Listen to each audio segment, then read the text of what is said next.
Okay, today we're watching over Marla's shoulder while she makes sourdough bread. So, here's Marla, our chef of the day, our baker of the day. And I feel really funny. I've never done a video before and I hate cameras. So, I'm just gonna show you what I do for my simple sourdough. There's a lot of more intricate methods out there and you can go find those if you'd like, but this is what I do. Okay, to begin with, this start I took out of the fridge this morning. It had shrunk down to about there, but I set it in a bowl of warm water to just let it start getting reactivated. I made bread about a week ago, and so if you don't go over about a week of keeping it in your fridge, then it will stay active like this. If it's longer than that, you may have to reactivate it, and I'll tell you about that later. Okay, so what we're gonna do to begin with is I've got 2.5 cups of water, and you can do it in the microwave or you can do it on the stove, but you want to have it fairly warm, just a little more than lukewarm. I do it for about 1.5 minutes, and that gets it about to the temp I want it. Don't want it too hot, but you don't want it just lukewarm either. So here we have our heated water. So I'm going to mix it in a bread mixer, but you can do this by hand. So I pour that in there.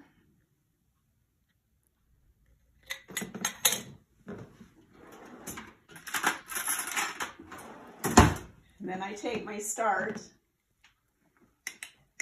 and you can measure your start if you want, but I don't. I just put, it's in a pint bottle, and I dump out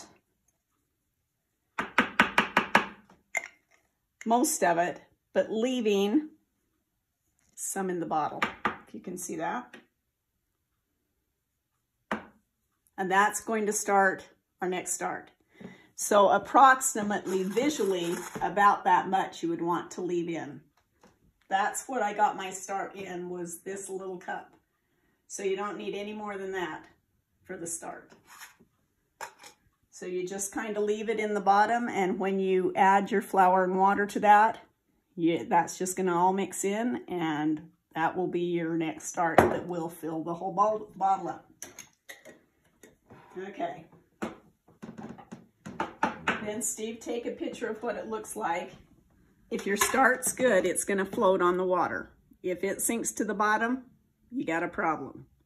So it'll just automatically float to the top. Okay, so now we're ready to add our flour and our salt, and that's all you add.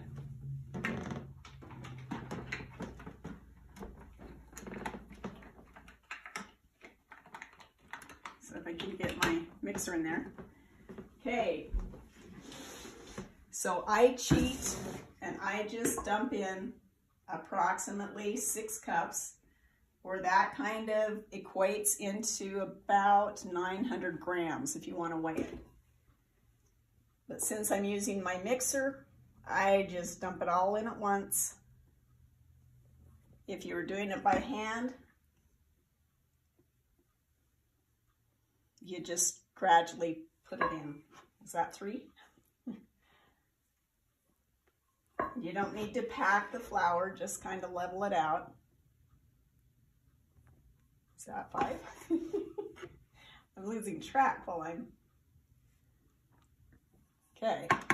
But I found for me that about 6 cups or 900 grams is about right. You're going to have a sticky dough. It doesn't pull away from the side like a normal bread.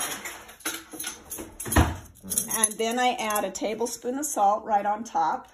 If you were doing it by hand, you would do the same thing. You don't want to put your salt directly on the yeast, else it will kill the yeast. So I'm just going to mix this for about 4 minutes.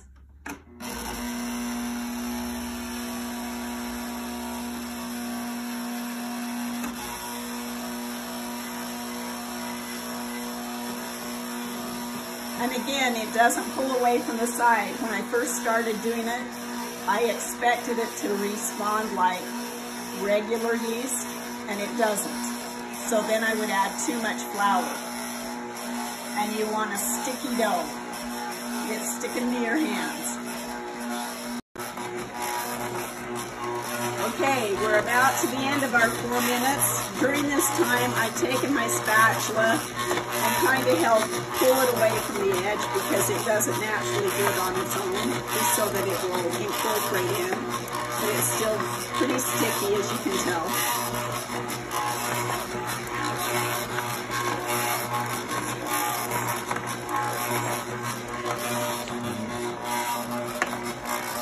I've got kind of a hard spatula that I really come to like for this because it helps clean it off better. Okay, so now it's done, ready to go in its bowl to ferment for anywhere between 6 to 12 hours. So you've got a window that you don't have to get too worried. See how the texture? It's still pretty sticky. Normal bread, you'd think, oh, I've still got to add some more flour, but this stuff, nope.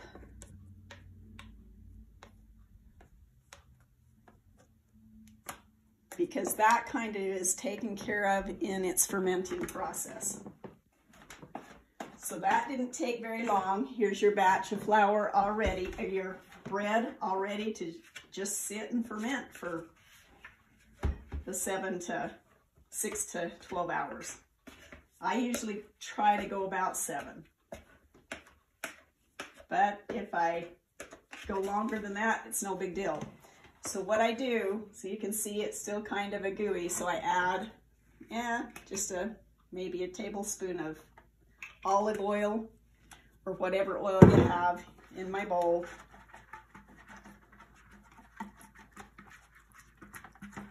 Or you can use pan spray if you have pan spray.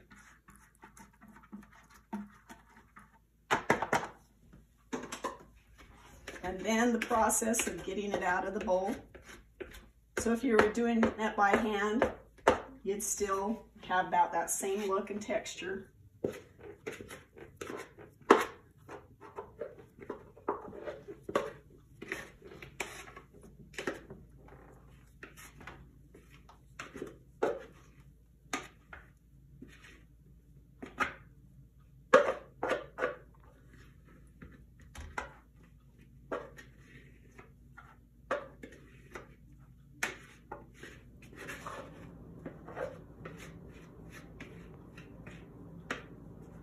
So we'll sacrifice a little dough left in there. So at this point, I've got clean hands, and I just kind of bring that to the center and roll it over. And there it's gonna sit. I don't have to do any more with it for the next 7 hours, at least. 6 or 7 hours, or longer. So I put my lid on it, and you can just leave it on the counter in a warm place, or you can turn your oven into a proofer, which I typically do. And you heat up to make your oven into a proofer.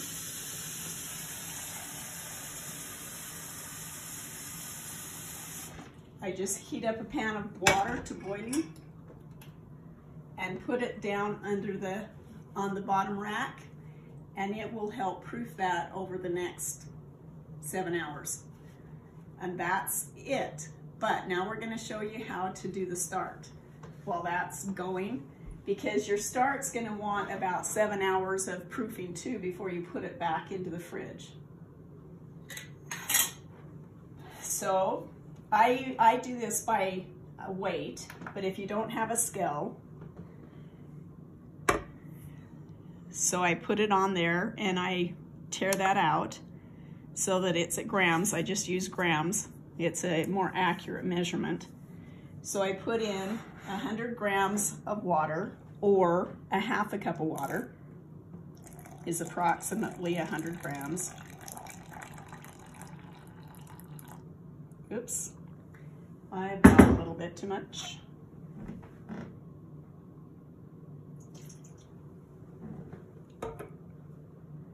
So I'm right at 100 grams there.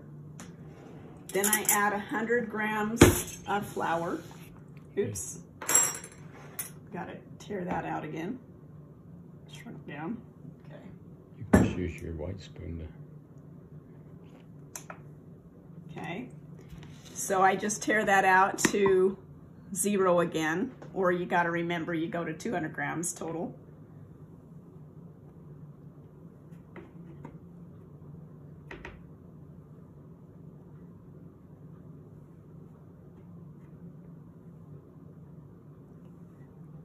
Or again, like I say, or a 3/4 cup of flour, approximately.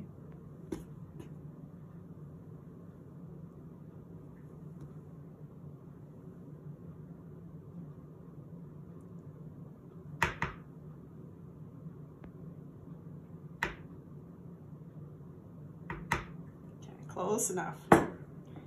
And then I actually like to use the handle part. You just stir that in. It's good to use a plastic instead of metal if you can. But you just try to scrape around there and get what's left of the previous start incorporated into your new one. And I just use the same bottle over and over again. You don't have to wash the bottle. It just keeps the good stuff in there.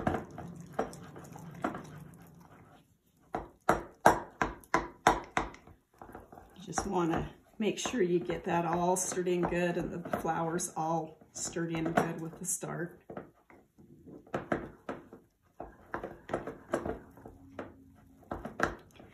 And voila, you have your next go for your bread. You never have to buy yeast again if you don't want to. And you just keep this kind of safe, and I store it in the door of my fridge because it's not quite as cold as the rest of the fridge. Is where the advice is to put it. So there, that's mixed in. So that's what it's looking like. Then you take your canning lid and you make sure that the seal part is up. You don't want it down because you've got to have air coming through it. So your lid's upside down, and you just put that on there kind of loosely, and you set it on your counter for the next 6-7 hours, and that will start building up its new start. And warning, you go past about 7 hours, you're gonna come in and you're gonna find it oozing down the side, and it's a mess to clean up. So just kind of pay attention, and at about when it starts getting up there and fills the bottle, just put it in your fridge, and then it's ready for the next go. Okay, one thing before he shuts that segment off. If your start is an old start and has been sitting in the fridge for a long time, what you're going to want to do is refresh it. Or if you can't get to it and you want to just keep it so that it's active, what do they call it? Well, you're refreshing your start. So dump most of it out just like I did for the bread. Leave your start amount in the bottle, and you can use the discard, that's what they call it, the discard for making pancakes or brownies or crackers or anything else you want to use if you're trying to reactivate your start, if it's been too old, or if you're just wanting to keep it fresh, you use that discard for other things if you're not wanting to make bread. And then you would just refresh that. It may take you a couple of times. Like if you've left it for a month and it hasn't been messed with at all, you may have to discard some, add flour, discard some more after it rises, and then you're back in business again. So here I've got my water boiling on the stove, and I'm just going to take that pan of water and I'm going to stick it under here, and it will add the moisture to turn your oven into a proofer and keep the temp at a good temp for the next 7, however many hours. Okay. We're back. It's been 8 hours instead of 6 or 7. We got kind of tied up. Here's our start from this morning. and it was done in 5 hours. So I actually put it in the fridge. If I would have left it till now, we would have had a mess. So I put it in the fridge at about 5. So just fair warning, you'll have a mess if you don't pay attention to that. Here is our dough that's ready to go in the loaves. Okay, so that's been about 8 hours. So just give you a little clue of some of the things we've been doing. We've tried all kinds of different things. You can put it in any shape, any container that you would like to. If you're using cast iron, you want to heat it in the oven before you transfer dough into it. And if you have a baking stone in your oven, you're going to want to heat that up and transfer your dough onto that. So these are just a few of the things that we've done as we've experimented. When I first started, I would put my loaves, I'd put 2 loaves on here, kind of in the shape of a French bread loaf. And I found that if I didn't put some towels around it while it was raising, then it would go all over. Yeah, it would spread out too far. So just to contain it while it's raising before you transfer it to the oven, then you remove the towels. Of course, they don't do well in 500-degree oven. And you can also put, you know, a strip of parchment in between the loaves to keep them from connecting together if you choose to do that. These size pans, we started using them to do it in our wood stove actually, and that will use all the dough. It makes about a 3.5 pound loaf if you want to make a big loaf.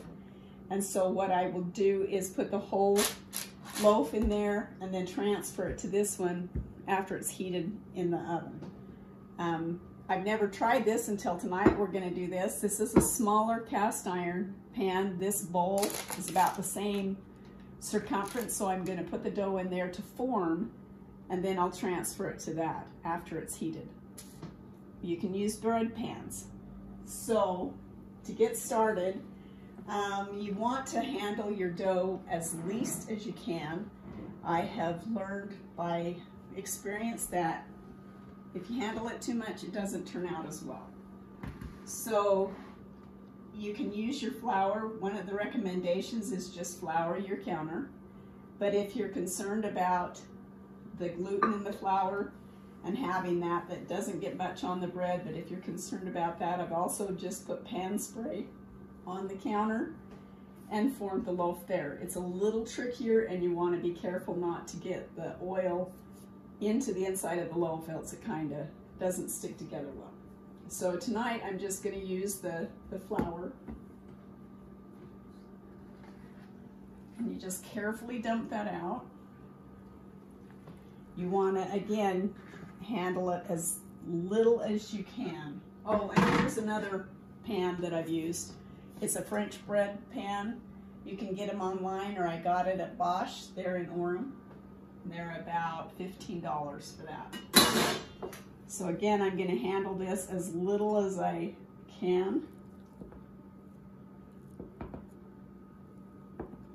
And I'm going to make 2 loaves, and I'm going to just do one regular one and then one in the round.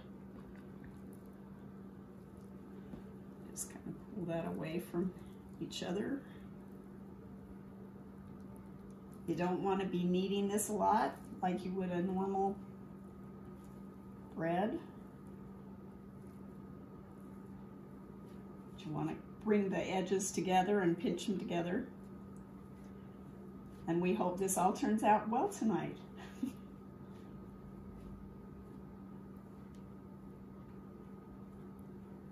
So kind of coating it in the flour helps form it. This one I'm just going to put in here.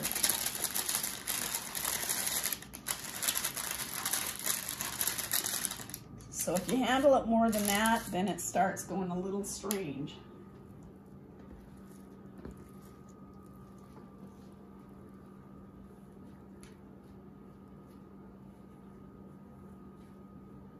So this one we're going to do an oblong loaf on this other pan just to show you. You can just do different things.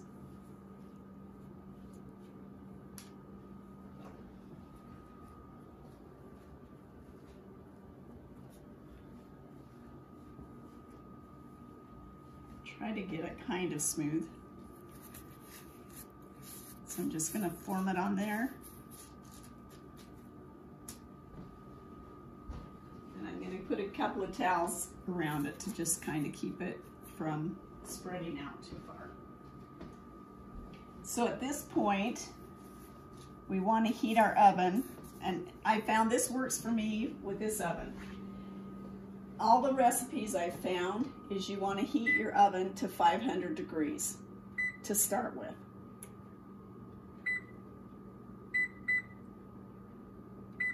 And so while that's heating, the loaves are proofing a little bit more and raising a little bit more, but you don't need to have them go any longer than when your oven's ready at 500. A lot of the recipes will talk about turning your temp down to 450 once you get it in the oven for 15 minutes, and then dropping the temp down to 360 for another 20-25 minutes. What I've found, for me, the loaves brown better if I just leave it at 500 for 15 minutes and then I turn it down to 400 for the next 20 to 30 minutes. And you want the temp inside of your loaf to be about 195 to 200. So if you don't have a thermometer that sticks in there and takes the temperature, you just know it takes about 25 to 30 minutes to finish baking out. So we will let them do their thing until the oven is heated, and then we will be back. Okay, our oven is now heated to $500. $500. It's been a long day. 500 degrees. That makes you feel foolish. Anyway, one thing I forgot to mention to you is I always cover my loaves so they don't dry out. And also, I almost forgot to put the little cast iron skillet in there to heat up. Got it in there at about 200 degrees. So if you're using like a regular bread pan type thing, or like that baguette pan I have, you don't have to preheat those. But anything that has any thickness, like cast iron or a baking stone, you want to preheat them. Okay, so the other thing you need to do with sourdough, it's part of its baking process, how it bakes from the inside out, is you need to make the slices in the top. Now you can do that with a sharp knife if you have one. None of our knives did a really good job. So we kind of did some research, and they use what's called a lamb. And you can buy them online, and they range anywhere between $6 to $50.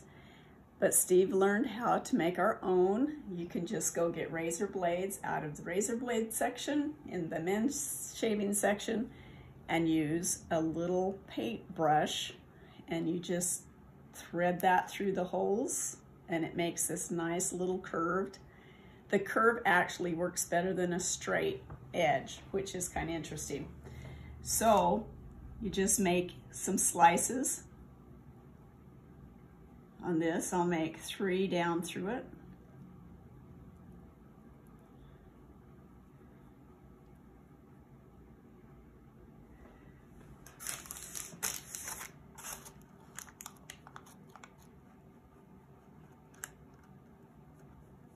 You can go online and see some YouTubes of people that get really creative with their designs. I don't have that patience or that talent. So I'm going to come over here and put those in. I'm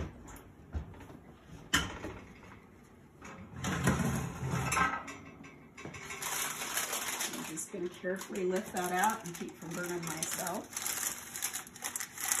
I actually should have done the other one first.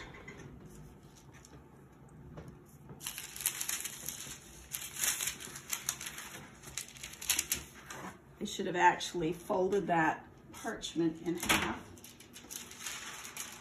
I wasn't thinking very well about that.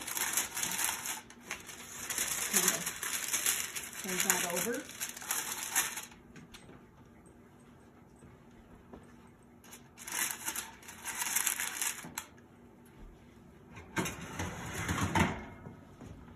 And here we go for our first 15 minutes.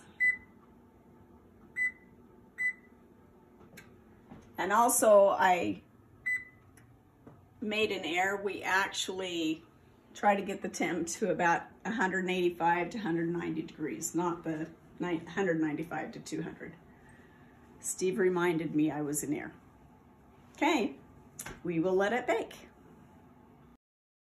Okay, time's up. Time to check the temperature inside the bread and see if we are done.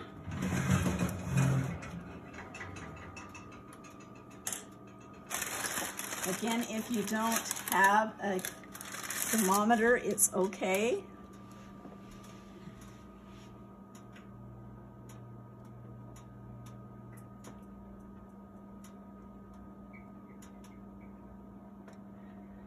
And we're about 185, 190, so we're good to go. You want to definitely cool your bread for about 30 minutes or so before you slice it, because it's continuing to cook and finish off. So I'm just going to grab this one and lift it out. And you'll notice sometimes they get some fun little designs on them, but they're being creative.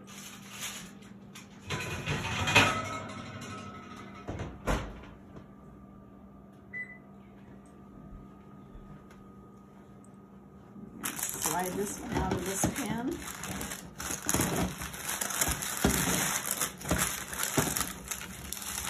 And don't forget to use your mitt. I almost forgot to get them to grab the handle, and that would have been a little miserable. So there you go. There's the two different styles of loaf. And if you have any questions, give me a holler.